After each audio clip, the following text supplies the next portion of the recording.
Hi YouTube.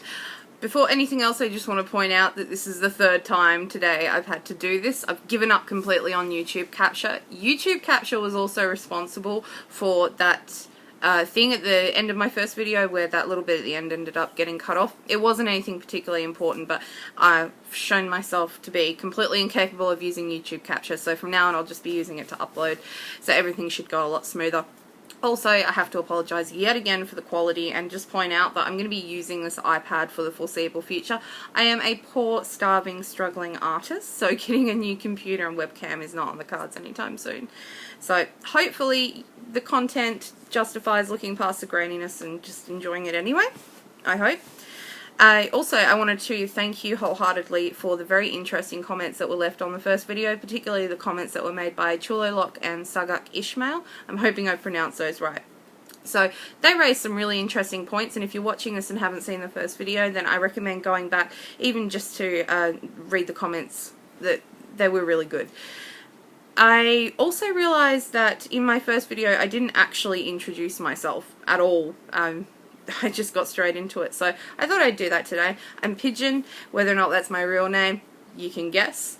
And I'm very obviously Australian, and I'm 24 years old, and I'm an atheist. So I'm a pretty strong atheist. I don't believe in any gods, and I'm also about as agnostic about gods as I am about fairies.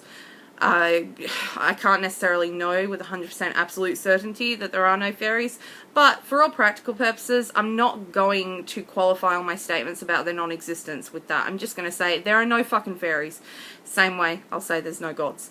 So I'm not going to beat around the bush with this agnosticism label or anything like that. Not meaning any disrespect towards people who do prefer to identify as agnostic. That's totally fine. I'm personally not one of them. If you want to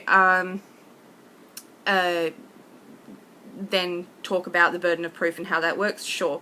When I make a claim that no gods exist in debate, then I assume a burden of proof, and I totally accept that. So I wouldn't necessarily say that there are absolutely no gods and there's no possible way that they exist, because I don't deal in absolute certainties or anything like that.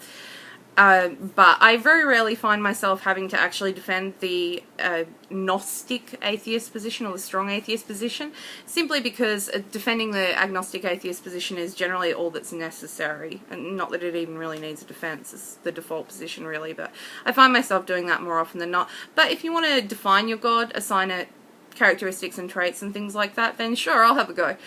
Contrary to popular belief, it's entirely possible to disprove specific gods. If they're in possession of incompatible traits, then yeah, they can be disproven. Easy. And then maybe you could pick a different god, or just not have any gods. But my story's a little bit different from all of the atheists that I personally know. The other atheists in my life were either raised atheists and have never been believers, or they were indoctrinated as children and then deconverted later on in life. So that wasn't the way it was for me.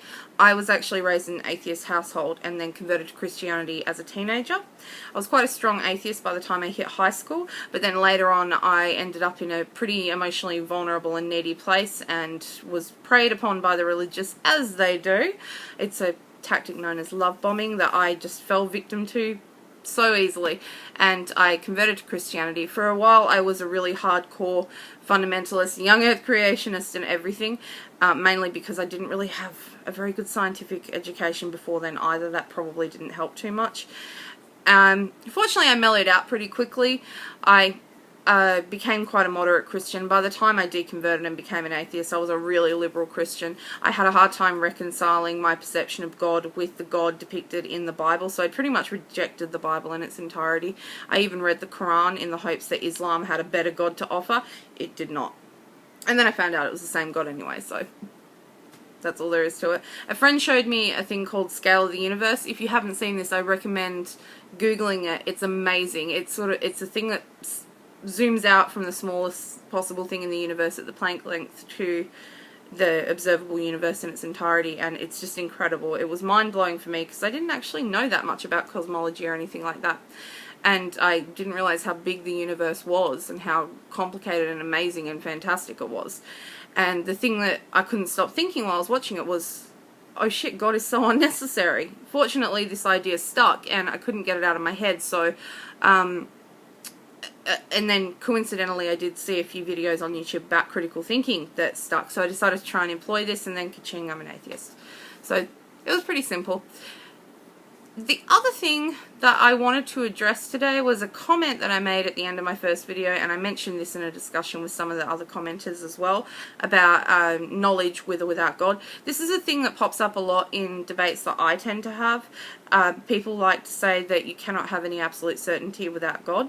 Firstly, I have no idea why the religious are so obsessed with this idea of absolute certainty, why they're into this kind of absolutism. I just don't think it's a meaningful question at all. But I disagree. I don't know if we can have absolute certainty about anything. I don't think it actually matters. I can't necessarily be absolutely certain that gravity is going to hold, but I need to find some way to function in the world and to interact successfully with it. And to do that, I need to make some assumptions, reasonable assumptions based on available evidence. So we have a pretty good idea how gravity works. It has always worked consistently in the past, and there's no reason to think that it's going to stop working. So I might as well assume that it's going to keep working. It's pretty reasonable for me to do that. And then, you know, I can live my life as if it does. That's worked so far, and I have no reason to believe it won't work in the future. But I think that even if we can't ever have absolute certainty, I think that in a universe with a God, it's less possible to be absolutely certain about things. Because in a universe where we have this omnipotent deity who performs miracles, the physical laws are not consistent. They can change at any time, subject to the will and whims of your God.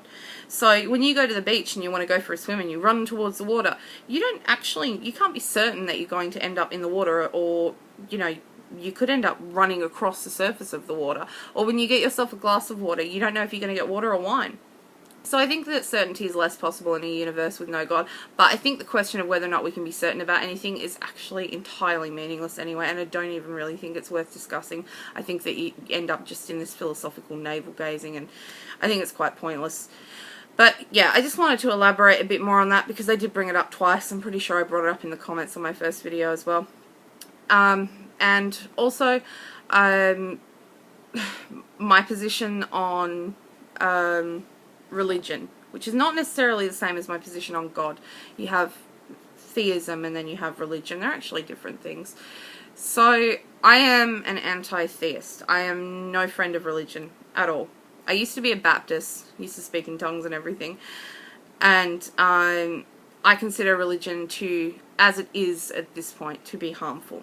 And I think that harmful religious practice should be marginalised right out of existence. I think that harmful, cruel, and petty religious belief should be renounced for the shit that it is.